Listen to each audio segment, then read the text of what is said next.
Qué gusto reencontrarnos aquí en El Sabor del Saber. Y estamos felices porque nos acompaña uno de los más grandes escritores de nuestro país. Sí, Jorge F. Hernández. De veras, uno de los grandes de los grandes. Y para conocerlo más y mejor, vayamos a su semblanza. Jorge F. Hernández, candidato al doctorado en Historia por la Universidad Complutense de Madrid, ha sido profesor en la UNAM, ITAM, Universidad Anáhuac y el Centro Cultural Helénico.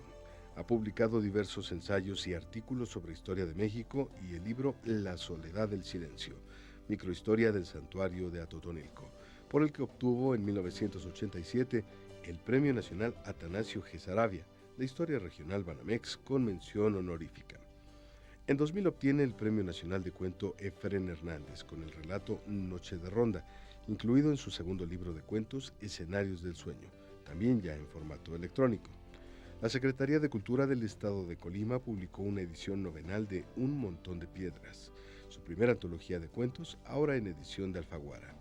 Como ensayista ha publicado Requiem Taurino en 1998, Territorios del Tiempo, antología de entrevistas con Carlos Fuentes de 1999, Las manchas del arte y el misterio de la insinuación en 2002, Espejo de historias y otros reflejos en 2000 y Signos de admiración en 2006. Actualmente prepara un nuevo volumen de ensayos literarios con el título de Wakefields, Elogio de la desaparición. Ha sido colaborador en las revistas Vuelta de Octavio Paz, Artes de México, FMR, Matador y en los periódicos Novedades, Reforma y El País de España.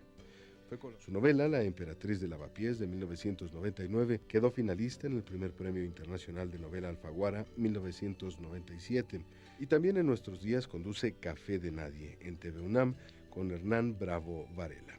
Con nosotros un talentoso y multipremiado escritor y periodista. Pues ya vieron qué trayectoria más importante, más jugosa de veras. Y además déjeme decirle que nuestro invitado es simpático, es muy puntual para sus lecturas, aunque es un poco desvelado. Escribe de 11 de la noche a las 5 de la mañana. Un apasionado taurino, taurófilo, pero bueno, además dibuja. Tantas cosas, es así como y le todo, damos la bienvenida. Y le damos la bienvenida a Alejandro Ordorica, Marta Chapa, sus amigos. Muchísimas gracias, me siento de veras muy honrado. Yo, aparte de que te quiero, te admiro, y una cosa no estorba a la otra. Te conozco afortunadamente de la mejor manera posible, que fue a través de tu hija, sí, que fue musa y compañera durante mi licenciatura. Fíjate nada más. Y bueno, Alejandro es un amigo que lo conocí. Yo creo que nos conocimos en otra vida. Así es. Hace décadas, el día que Silverio Pérez inmortalizó a Tanguito, a lo mejor estábamos sentados. No, y seguramente cuando se juntos. inauguró la Plaza México. Ahí estábamos, en blanco y negro. Hay que revisar las fotos. Qué gusto. Pero estoy muy honrado y muy agradecido de que me hayan invitado. Hombre, de veras. eres de veras un referente en este país y Muchas cada gracias. vez conquistando más y más espacios y de la mejor manera, con Muchas una gracias. carrera muy talento. sólida, ¿verdad? Con talento Sí, y muchas trabajo y gracias. disciplina. Y bueno, pues así para abrir boca, cuéntanos dónde, cómo, cuándo inicia esa pasión, porque es pasión por las letras. Bueno, yo crecí en otro idioma, yo crecí en los Estados Unidos. Mi padre trabajaba en la Embajada de México y bueno, cuando nací trabajaba en Alemania, en la Embajada de México en Alemania y estaba estudiando. Y luego lo mandaron a Washington y mi primera lengua fue el inglés. Y bueno. Qué bueno que no fue el alemán. Exacto. Con el alemán tengo pesadillas, fíjate. Y mi madre tuvo un percance, había tenido una trombosis cerebral, entonces mi madre había perdido la memoria. Y yo estuve muy pegado a una maestra, Mrs. Elaine Grabsky, que aparte de ser, llegó a ser mi maestra después, pero era vecina en el bosque donde vivíamos. Primero vivimos en Washington, D.C., pero nos tocó toda la lucha de los derechos civiles de Martin Luther King, que incendiaron la ciudad y de hecho la Guardia Nacional patrullaba las calles. Entonces, también por mi madre y por nosotros que estábamos chicos, mi padre consiguió una casa en Virginia, en un bosque. Y Mrs. Grabsky fue la que me regaló mi primera libreta. Entonces, lo que ella me decía era, escribe todo lo que ves en casa, todo lo que se te ocurre, las palabras en español, por ejemplo. Por supuesto que yo escribía cenicero con 2 S, ¿no?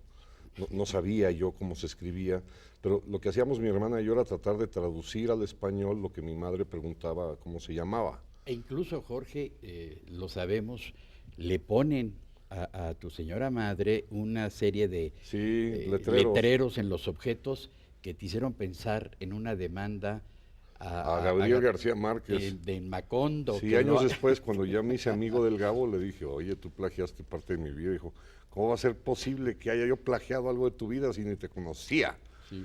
Y es que resulta que en Macondo, por la enfermedad del insomnio, Claro. tienen que terminar poniéndole letrero a las cosas, porque la gente ya no sabe. Por ejemplo, decía, esta es la vaca, da leche, se añade al café. Oye, Jorge, Marta y yo habíamos planeado, ya avanzó el programa, pero mira, qué bueno, porque así es muy espontáneo. Pero no queremos dejar de mencionar alguna obra de tus inicios y que cerremos el programa con la que prácticamente nueva, sí. acabas de publicar. Y un clásico ya es La Emperatriz de Lavapiés. Sí. ¿Por qué no nos dices algo de ese libro? Bueno, pues es una novela que me ha dado mucho, no pasa un solo día sin que alguien o me pida que le firme un ejemplar o me pregunte si soy yo el personaje. Es un homenaje a Madrid, al exilio español en México, al Quijote. ¿Tu pasión? Cada año lo leo y por culpa de Carlos Fuentes, por cierto, ya llevo 27 años haciéndolo. Fíjate. Y lo seguiré haciendo. Él te lo pedía que te lo No, es sugirió. que él comentó que lo leía cada año porque él había leído que Faulkner lo hacía. Eso es. Y entonces dije, pues entonces yo también lo voy a hacer. Me dijo, te reto. Y yo no le he fallado, Mira. le cumplo.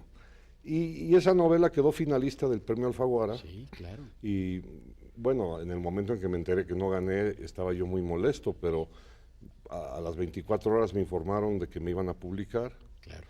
Y me considero muy afortunado porque amo a Madrid, pero también amo al México que se extraña desde Madrid. Y es un gran libro, sobre todo. Muchas gracias. No, hombre, pues qué cosas tan importantes nos has dicho y seguramente nos seguirás diciendo después de la pausa. Muy bien.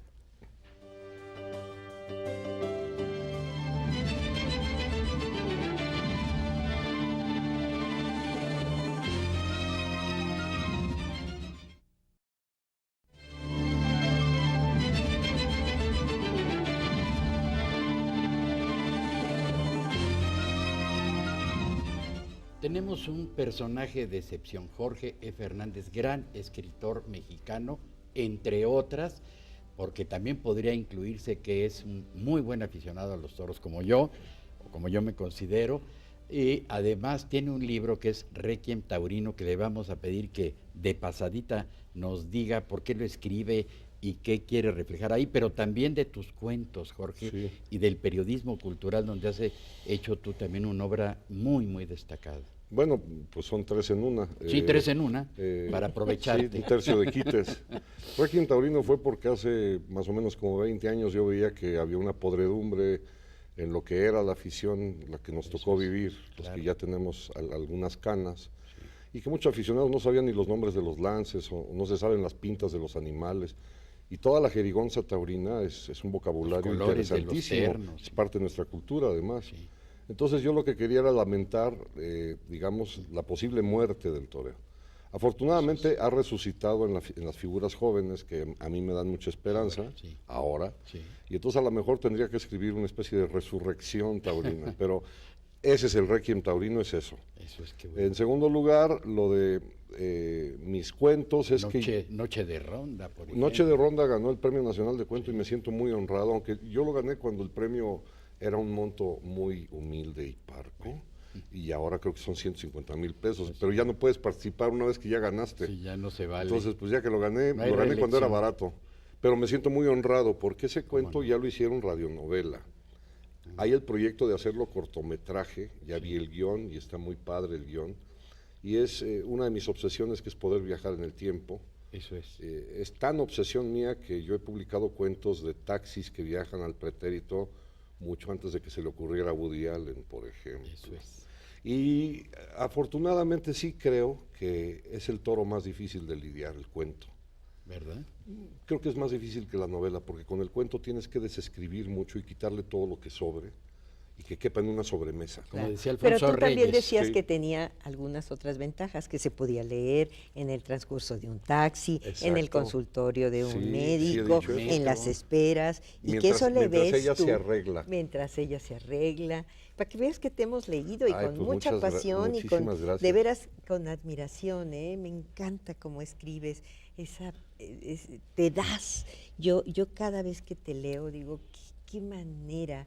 Cuando escribiste esto sobre la muerte, no sabes, yo lloré, te lo juro, fue tan fuerte esa emoción.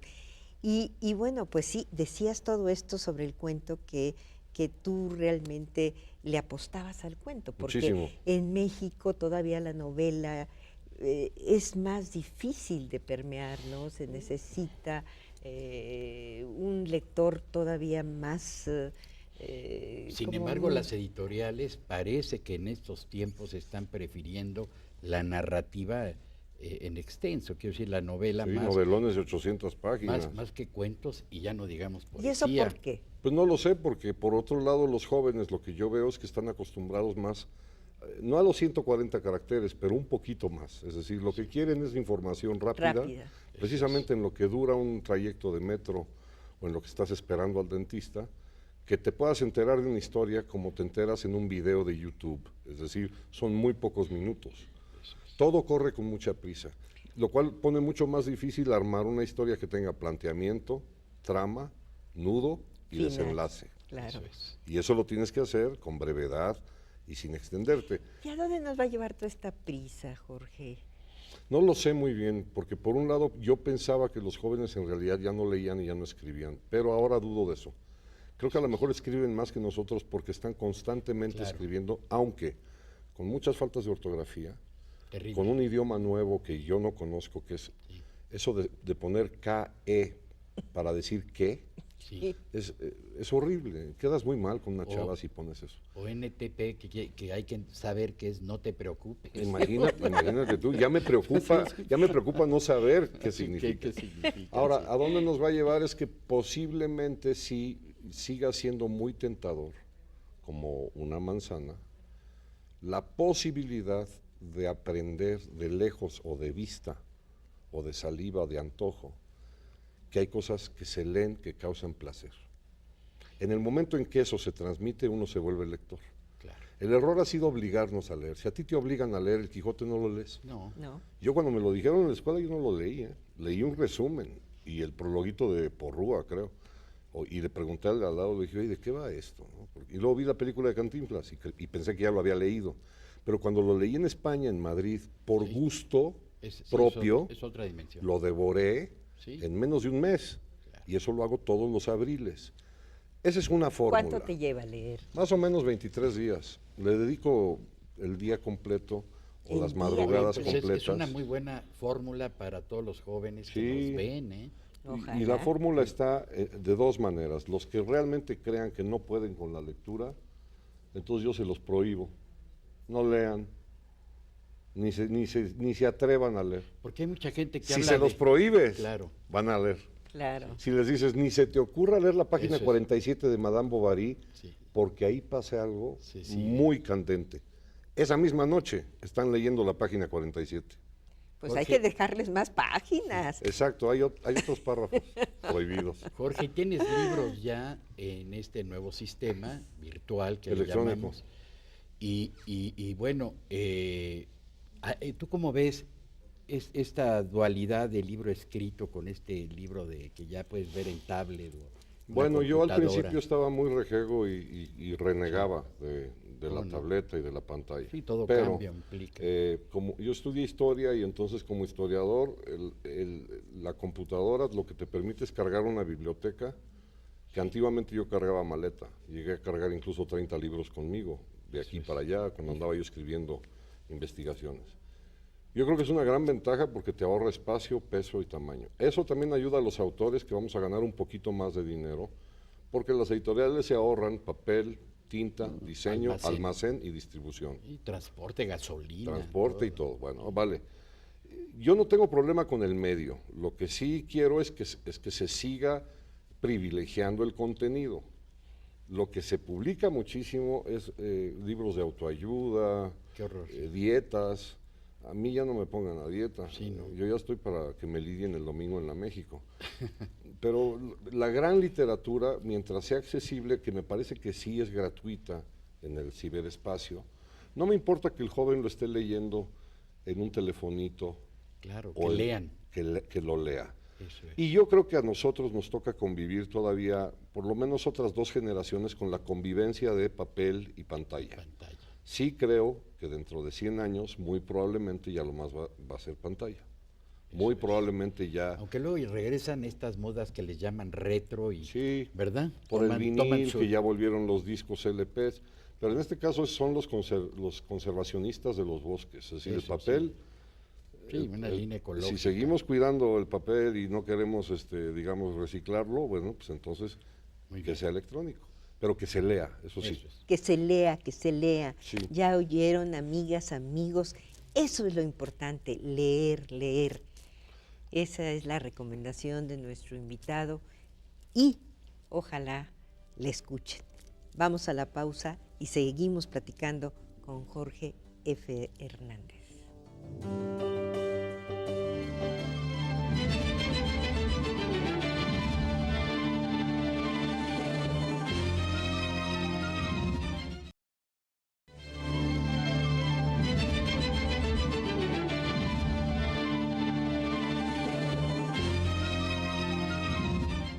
Querido Jorge, acabas de publicar un libro muy importante. ¿Por qué no nos cuentas? Hombre, muchas gracias. Se llama Solsticio de Infarto. Me siento muy honrado porque lleva prólogo de Juan Villoro. Y se refiere a que yo he sobrevivido a 2 jornadas de corazón, 2 infartos. Sí. Y el libro contiene una antología de los artículos que yo publicaba en Milenio Diario.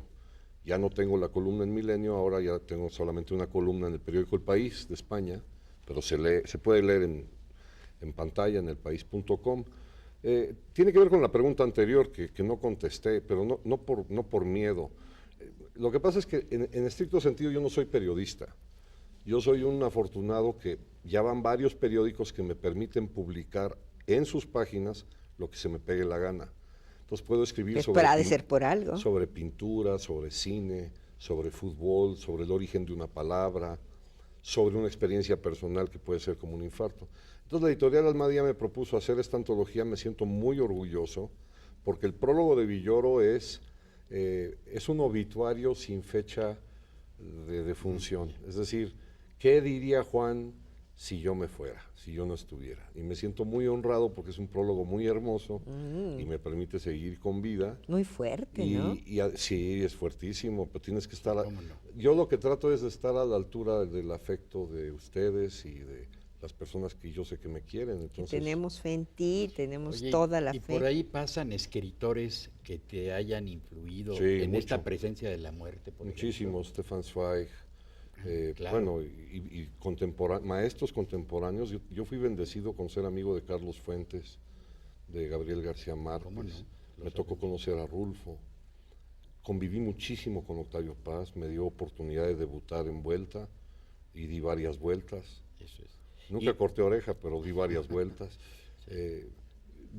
Con ellos siempre surgió en algún momento el tema de la muerte, Eso es. porque yo he tenido muchas jornadas, tuve una hepatitis feroz hace muchos años y luego tuve un cáncer. El cáncer fue lo que me unió mucho a Gabo, a García Márquez, Sí. tuvimos la misma oncóloga. Y con Fuentes, bueno, pues irónicamente cuando se iba a Argentina a la feria, la última comida fue Silvia, la que sin saberlo improvisó que comiéramos los 3. Y ni él ni yo sabíamos que nos estábamos despidiendo y ahora que recuerdo la conversación, fue prácticamente como si nos estuviéramos despidiendo. Premonitorio. ¿Y Fue la, hermoso. y la recreaste? ¿La Sí, cuando escribiste? se fue escribí, bueno, un párrafo nada más porque estaba yo muy consternado, Tocado, ¿no? sí. Y en tu cuentística, Rulfo, dirías. Que Mucho, es una- porque yo la única vez que realmente hablé de él sobre el oficio, por ejemplo, él sí me enseñó que los cuentos tienen que ser escritos de una sola sentada, ya después los corriges, Sí. pero trata de cuajarlo de una sola sentada, precisamente para que funcione como de sobremesa. Sí. Ustedes lo saben mejor que yo. Hay personas que si en una sobremesa extienden un chisme, te echan a perder el chisme, ¿no? Sí, Sí. mucho. Y, Claro. y es más, el chisme ya no importa. Peor si te lo platican en la siguiente. Ah, esa bueno, segunda sí, pero parte. entonces tendrías que verte cada 8 Y días. las en mil y la una tele. noche. Ah, bueno, Sherezada, lo que pasa es que Sherezada yo creo que sí es la musa, pero más de los novelistas. Eso El es. cuentista es más eléctrico e instantáneo, como Rulfo, que era un gran cuentista. Excelente. Y también, por ejemplo, me tocó conocer a Cortázar una mítica ocasión, y yo lo admiro sobre todo como cuentista. Oh, sí, Claro. Por encima incluso de las novelas, Coincido. Cortázar es un gran cuentista. coincidimos, sí. Y Borges y Bioy, bueno, Borges sobre todo es el papá del cuento moderno. Y yo sí creo que he tratado de ser muy obediente, alumno o discípulo, lector de ellos, porque los sigo leyendo, los leo muchísimo. Eso es. Con el que más platico en las madrugadas es, por ejemplo, con Jorge Ibargüengoitia. Uy, excelente. Y luego cada 8 días voy a ver a Joy Laville para platicarle qué me contó Jorge. Y Jorge con humor, además. Y ¿no? yo también con humor, Con que estoy mucho humor. cortejando a Porque Joy, eres- porque estoy enamorado de Joy. Sí. Me lleva algunos años, pero Ya no salió, importa. ya salió al aire. Se va a ¿eh? sentir celosa mi Sí, hija, sí, ¿eh? sí, que lo sé. Bueno, que se entere tu hija. Que se entere. Seremos 3. Muy bien, Jorge. Pero bueno, el cuento es un género muy complicado. Tito Monterroso nos decía a quienes empezábamos a hacer Cuento pininos, corto, claro. abusado, porque esto es muy serio. Esto es más serio que construir un barco. Porque lo que da mucho coraje es que echar a perder un cuento da mucho coraje. Sabiendo que ya lo tienes, si no lo cuajas, sí es un petardo o es un amor perdido. Oye, Jorge, ¿y alguna asignatura pendiente en la literatura? Digo, aparte de este que ya estás publicando. Bueno, este año sale otra novela que muchos lectores sienten que les debo una novela, y hay una que he estado trabajando desde hace varios años. Wicked. Ese es libro de ensayos más bien, sobre los desaparecidos, la gente que se va, el típico que dice voy por cigarros y que nunca No regresa, regresa. Sí. o que sí regresa, pero 20 años después. Ajá. Pero eso lo abordé más bien como ensayo, más bien como para opinar y reflexionar en torno a eso. Y figuras de la historia o de la literatura que son Wakefields, ¿no? Eso es. Pero la novela es más bien sobre el exilio español, una vez más, pero en este caso es un maestro. El maestro Patricio Redondo, que vino a México y fundó la técnica Freinet, y yo novelé su biografía, su vida. Y yo creo que, mira, la asignatura pendiente es de cada 24 horas. Sí, Claro. va uno. Es con llegar a la página en imaginación. blanco con honestidad, Sí. sobrio. Desde hace 14 años soy sobrio. No también. necesito psicotrópicos Todo cuenta. ni engaños. Qué bien. Y entregarme de veras con honestidad y con verdad a lo que quiero decir, sin miedo. Y esa es la asignatura pendiente de todos los días. Eso Pues está muy bien. eso es. Has dicho cosas fundamentales. Muchas gracias. Oye, ¿y cómo aparecen y reaparecen los sabores en tu vida? Ah, bueno, la memoria de los sabores, qué bueno que me preguntas, esa es buenísima pregunta, porque en mi caso creo que el móvil de la memoria principal, sobre todo por lo que pasó con mi madre, era precisamente los sabores. Es decir, una mandarina mexicana sabe diferente a la mandarina, aunque le llamen mandarin en inglés, o tangerine, ¿no? El sabor del café colombiano, que ellos llaman un tintico, Eso es. tiene todo el aroma de Aracataca y la imaginería de Álvaro Mutis y la poesía de los grandes escritores colombianos, pero es un café muy diferente al que te tomas en México, en ¿Al que se Coyoacán. tomaba Balzac? Sí, pero está en el sabor, y el sabor incluso antes del impacto visual, antes del color. Por ejemplo, ¿por qué comemos zapote prieto? Por el sabor que tiene, que es una maravilla. Sí. Pero es que si lo ves, No te gusta. tienes que ser muy valiente para entrarle al zapote prieto si no Fíjate sabes que lo sí. que es. Yo he comprobado en un súper, compras una fresa grande roja, pero no tiene sabor, con una de Irapuato. Ah, esas sí son de veras. Son de a de veras. Yo soy abajeño, por Sí, eso. ya ves. Por Muy eso bien. celebro todo lo que elogies de Guanajuato. Los sabores en mi vida empezaron en 2 idiomas. Por un lado sí hubo una época muy de catsup y de junk food y de hamburguesas y de querer ser gringo, y luego el reconocimiento de que yo no lo era, y afortunadamente ahora no me quito de las papilas gustativas el sabor de México. Qué gusto. maravilla. ¿Y cuál sería el platillo así con el que no podrías dejar de vivir? ¿Qué Mole. Yo ya soy devoto del mole en todos sus colores.